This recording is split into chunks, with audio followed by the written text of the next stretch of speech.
Iglesia, buenas tardes, Dios les bendiga.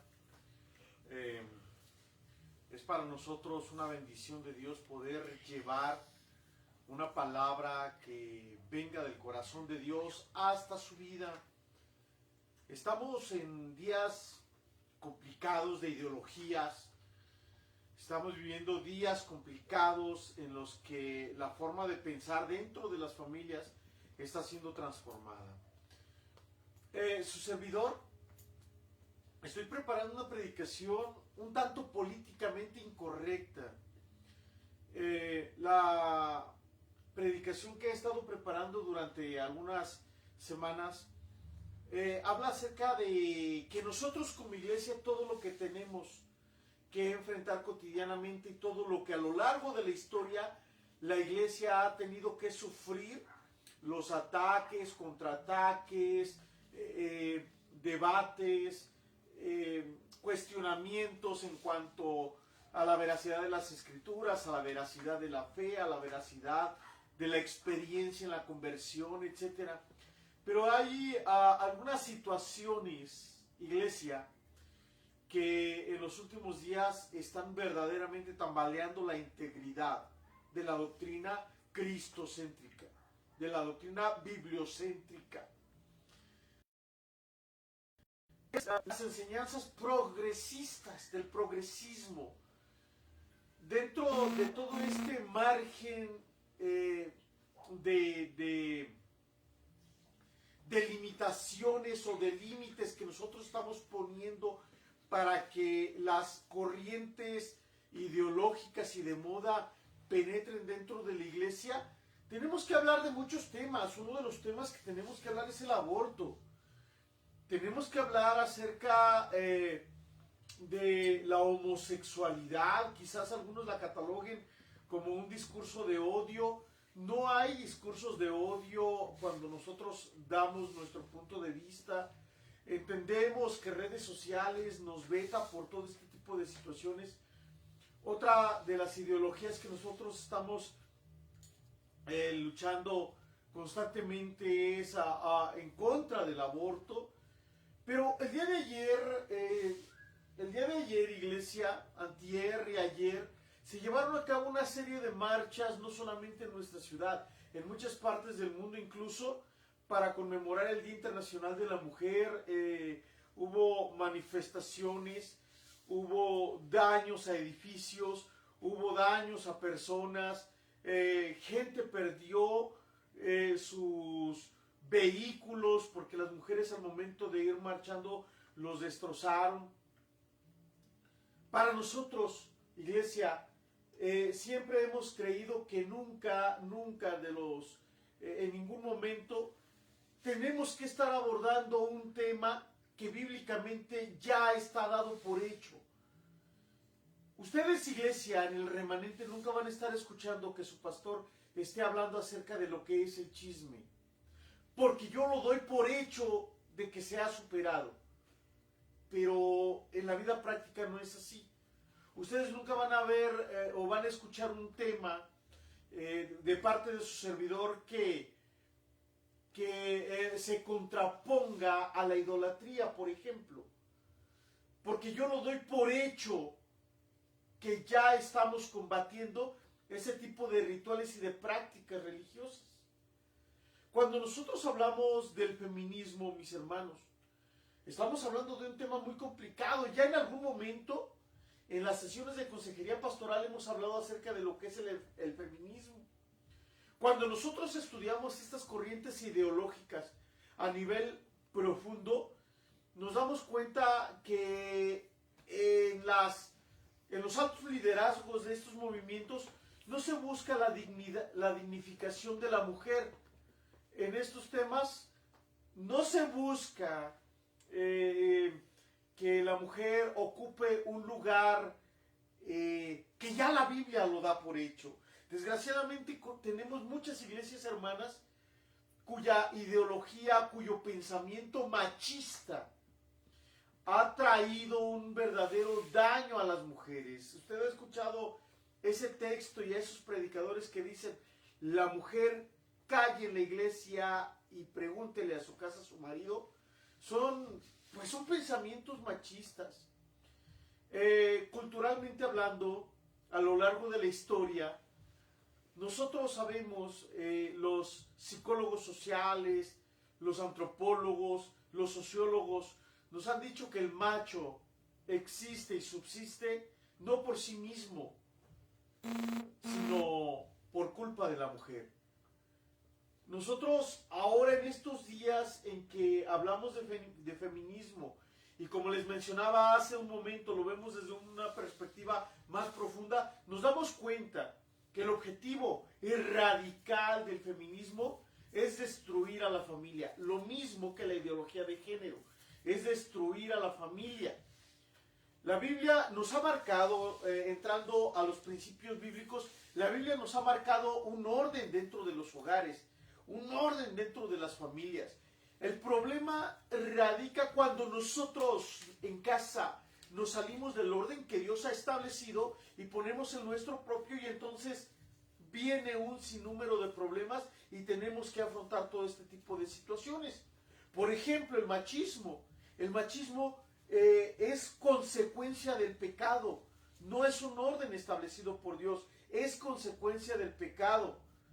El que la mujer sufra en gran manera sus alumbramientos no es el orden establecido por Dios, es la consecuencia del pecado.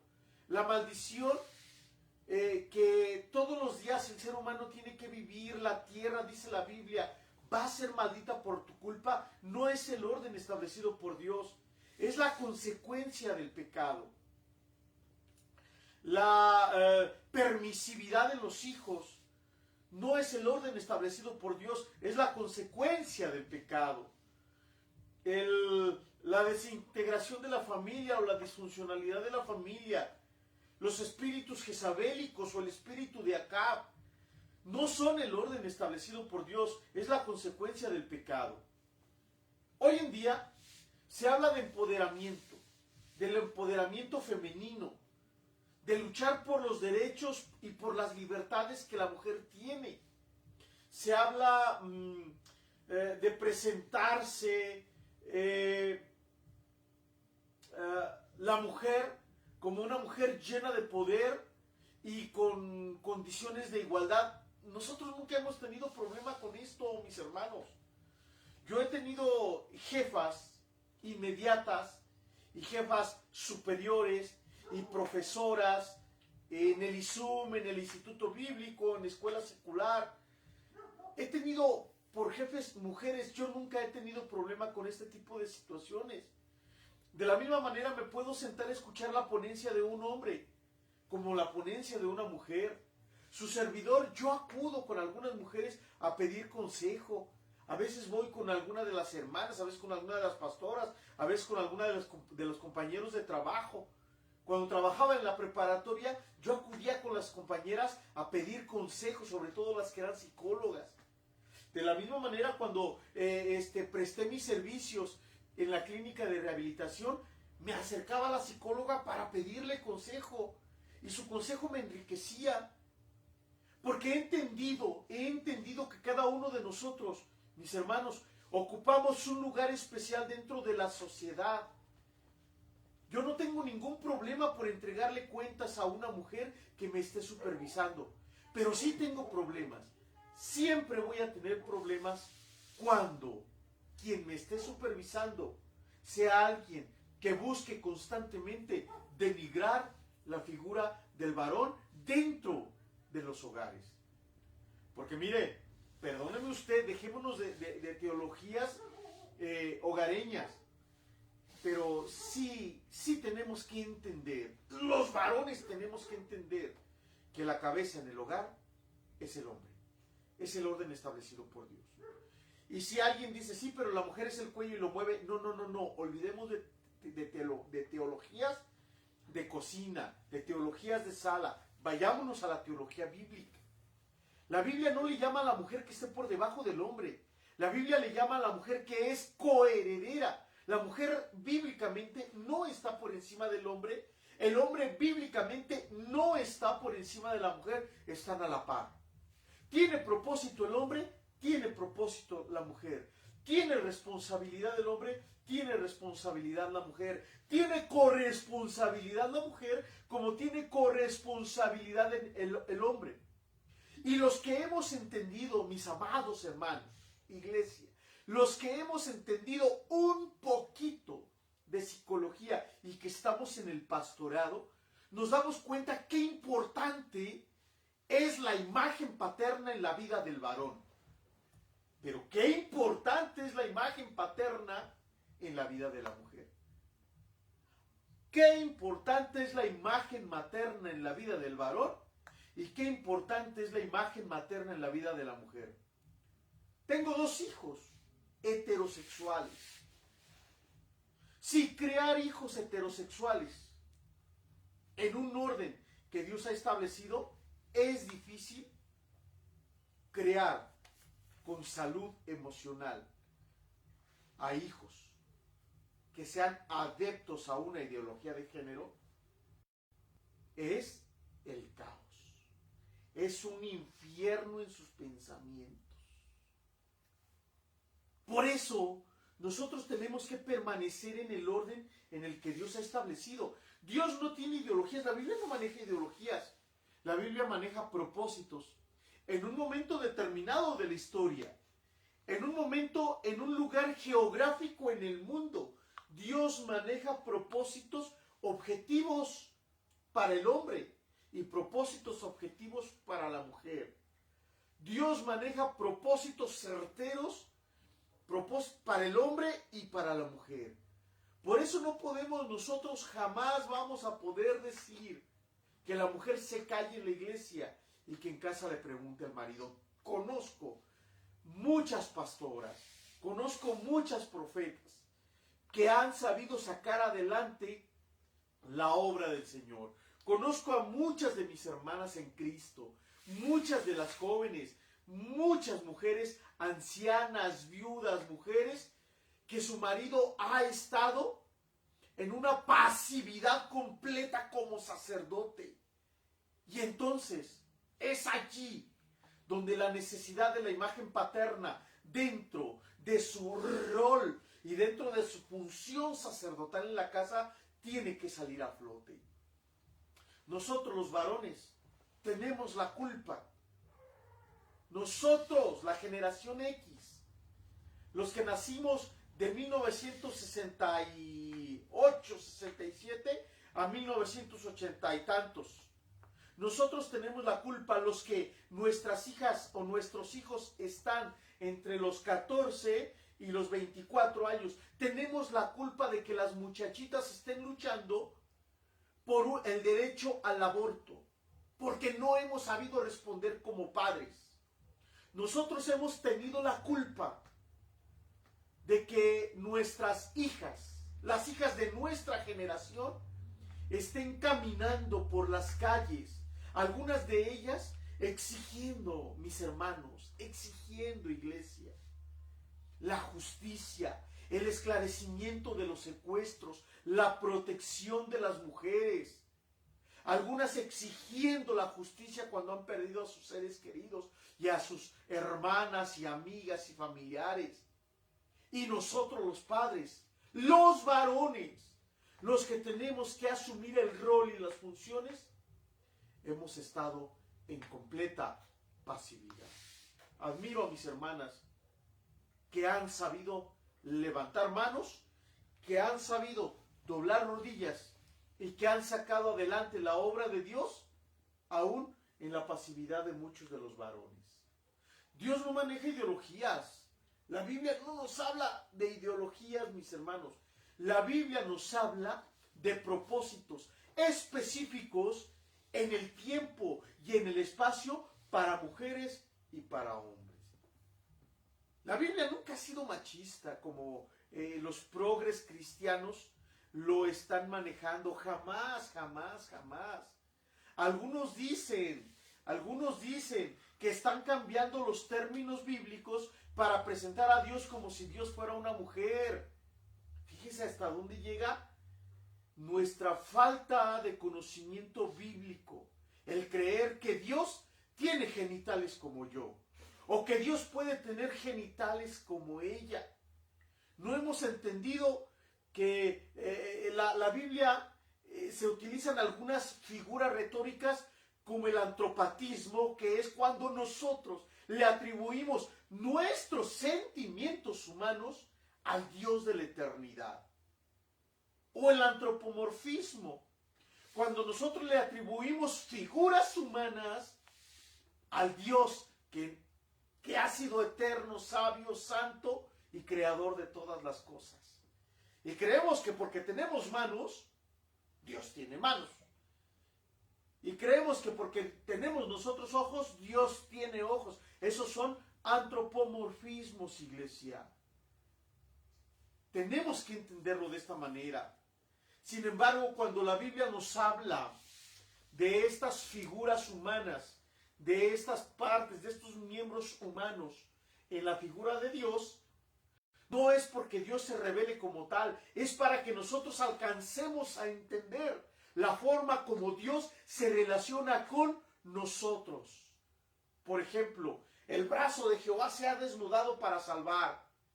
Sí, claro, pero eso no quiere decir que Dios tenga un brazo. Es un antropomorfismo. Como cuando dice la Biblia, el oído de Dios no se ha escuchado. Inclina a mí tu oído y escucha mi clamor. No es que Dios tenga oído, es un antropomorfismo. Nosotros le hemos atribuido esas formas a Dios porque es la manera como nosotros lo podemos entender mejor. ¿O no dice la Biblia que antes de que la palabra salga de nuestra boca, Dios sabe de qué tenemos necesidad? Entonces nosotros no podemos atribuirle a Dios genitales por amor al cielo.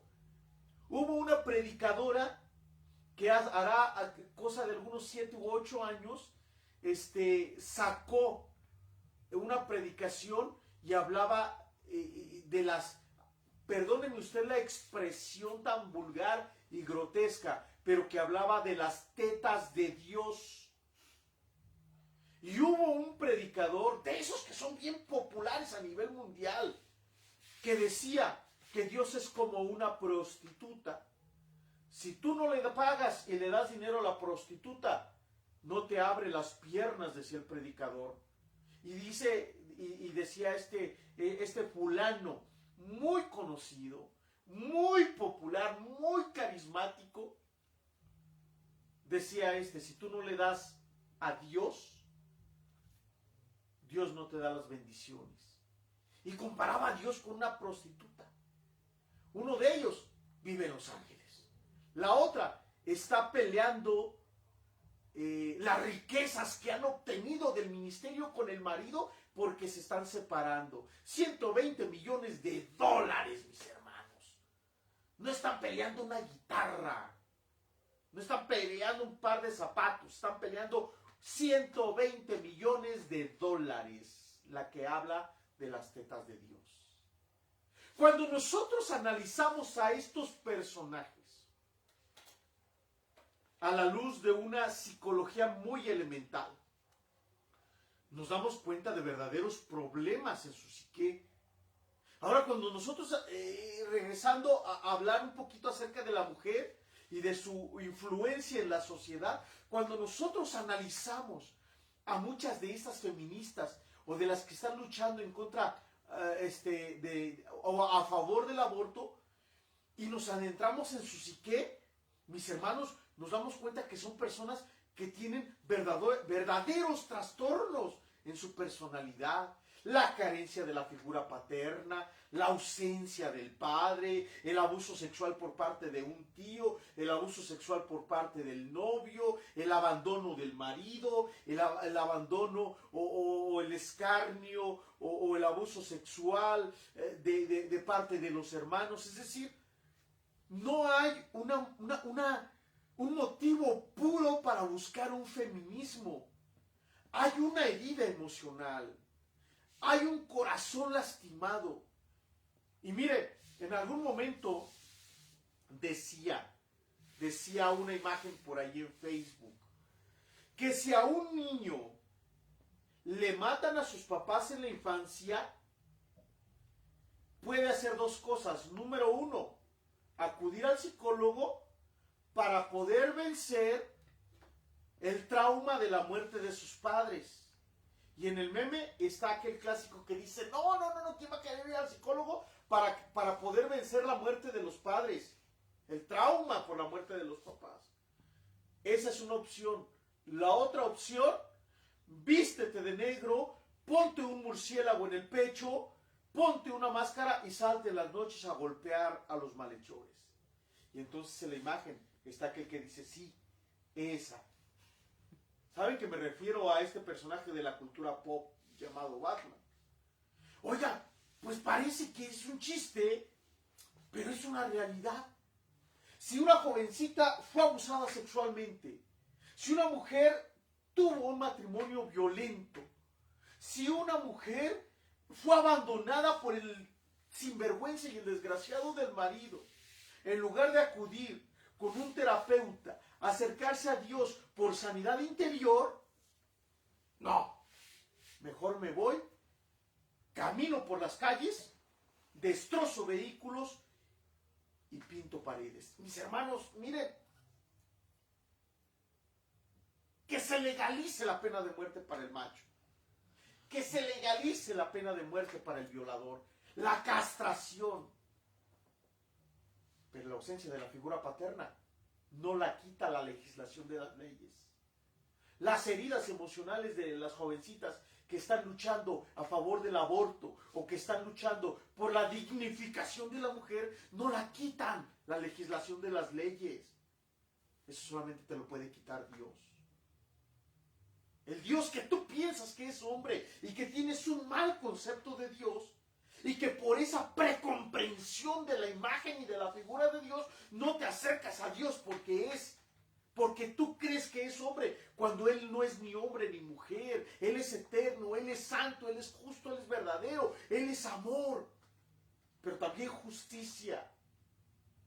Y Dios no tiene por inocente al culpable. Cuando tú te acercas a Él, entonces Él te abraza, entonces te perdona, entonces te da un motivo para vivir, entonces te consuela. Si no, es así. Si lo que te digo no funciona, pues regresas a la ideología del feminismo y te vuelves más recalcitrante. Y puedes agarrar a todo el hombre que pase por la calle y cástralo si tú quieres. Pero Dios funciona y funciona muy bien. Todos los que nos hemos acercado a Dios no nos hemos arrepentido de haberlo hecho. Cuando nosotros hablamos de feminismo y de Biblia, la Biblia no nos habla de ideologías. La Biblia nos habla de propósitos. ¿Cómo cuál propósito? Dicen que los destrozos se justifican porque ninguna lucha, ningún bien social vino pidiéndolo por favor. Y hablan acerca de la independencia de México, por ejemplo. En medio de todas las contradicciones y de todas las mentiras con que nos han construido la independencia de México, nosotros sabemos el truco que había la corregidora con no sé quién, sabemos que Miguel Hidalgo estaba buscando otro tipo de propósitos y no la independencia de México. Pues quiero decir que en la Biblia se nos habla de muchas mujeres, ejemplo para nosotros, que trastornaron su cultura, que cambiaron el futuro, que trajeron a los suyos bendición, prosperidad, satisfacción. ¿Y cómo comenzaron? No llegaron a rayar el palacio, doblaron las rodillas. La Biblia nos habla de una mujer valientota. En ese tiempo a todos los varones los estaban matando, porque el pueblo hebreo estaba creciendo tanto que de 2 años para abajo los estaban matando. Y aquella mujer, su hijo bebé, lo puso en una cesta embarrada de brea y lo puso en el río Nilo. Usted puede imaginarse una mujer torpe ante los ojos de cualquier sociedad, que tenga miedo de que le maten a su hijo y que lo pongan en el río para que se lo coman los hipopótamos del Nilo, que son los hipopótamos más grandes del mundo y los más feroces, sumamente territoriales y salvajes. O para que se lo coma un cocodrilo del Nilo. Dicen los zoólogos que los cocodrilos del Nilo alcanzan a medir algunos hasta 8 metros. Imagínese usted para que se coman al bebé que pusieron en este lugar. Fíjese cómo son mujeres que transformaron su entorno, su cultura, su mundo. Porque ese bebé, por la acción que hizo esta mujer, este bebé tenía un propósito tan grande. Y el propósito, cómo Dios dirige aún cuando su pueblo no se da cuenta, cuando es un pueblo temeroso y amado y amante de Dios. ¿Usted cree que esta mujer pensó que algún día su hijo iba a ser Moisés, el libertador del pueblo hebreo? Uno de los hombres más grandes en la historia bíblica, porque vio a Dios rostro a rostro. Antropomorfismos. Pero estuvo en un lugar de la gloria de Dios tan grande que nadie jamás volvió a estar en un lugar así. Fue una mujer que transformó su cultura, la trastornó. Mujeres de propósitos. ¿Recuerda usted aquella mujer de la que se reían todos porque no podía tener hijos? Y esta mujer decía: Dios, si tú me das un hijo, yo te lo voy a traer a tu casa y lo voy a poner a tus pies. Y dice la Biblia que esa era su oración cotidiana. Todos los días, hermanas, todos los días Ana llegaba y se presentaba y decía: Dios, si tú me das un hijo, yo te lo voy a traer a tus pies. Y dice que lloraba a Dios, le lloraba a Dios hasta que Dios le permitió que aquella mujer saliera embarazada de Elcana, su esposo. Cuando salió embarazada, cuando nació el bebé, pasaron unos cuantos días. Su satisfacción de madre era tan grande, tan hermosa, tan plena, que le trajo al bebé para que creciera en el templo, para que fuera educado conforme a los principios. Fíjese qué decisión de mujer y cómo trastornó su futuro. Porque entonces comenzamos a estudiar y a aprender de la vida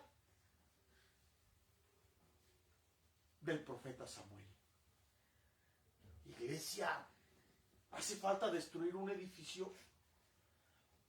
Tengo yo que acudir con un terapeuta y me tengo que dar cuenta que Dios no maneja ideologías, Dios maneja propósitos. Le queremos dejar esta sencilla palabra, porque queremos que usted la reflexione en su corazón. Mujeres valientes que han sabido sostener iglesias, ministerios, pastores, en medio de cualquier situación y en medio de cualquier circunstancia, han sabido con su clamor, con sus lágrimas, sembrar, regar la semilla, aun cuando ustedes creen que están sembrando, que no hay respuesta, que pusieron su semilla en el desierto. Sigan clamando, hermanas. Clamen por sus hijos si están pequeños. Clamen por sus hijos si son grandes. Clamen por sus hijos, oren por sus hijos si no se han casado, para que Dios les dé la mujer ideal. Clamen por sus hijas para que Dios les dé al varón ideal. Oren por sus nietos. Sigan orando por ellos. Aunque parezca que ellos son renuentes y que no quieren buscar a Dios, oren por ellos. Esas son las verdaderas mujeres. Las mujeres que verdaderamente están cambiando su cultura. No son las que tienen un problema emocional y que están rayando y lastimando al prójimo. Son las que saben doblar sus rodillas y dicen, Dios, no me levantaré hasta que me bendiga. Siga clamando por su hijo. Siga clamando por su hija. Siga clamando por sus nietos. Porque irá andando y llorando el que lleva la preciosa semilla. Porque los que siembran con lágrimas, mis hermanas, con regocijo van a cosechar. Ninguna de las lágrimas que usted ha derramado a favor de sus hijos o de sus nietos o de su marido, ninguna de esas lágrimas ha caído en tierra de desierto. Han caído en el corazón de Dios.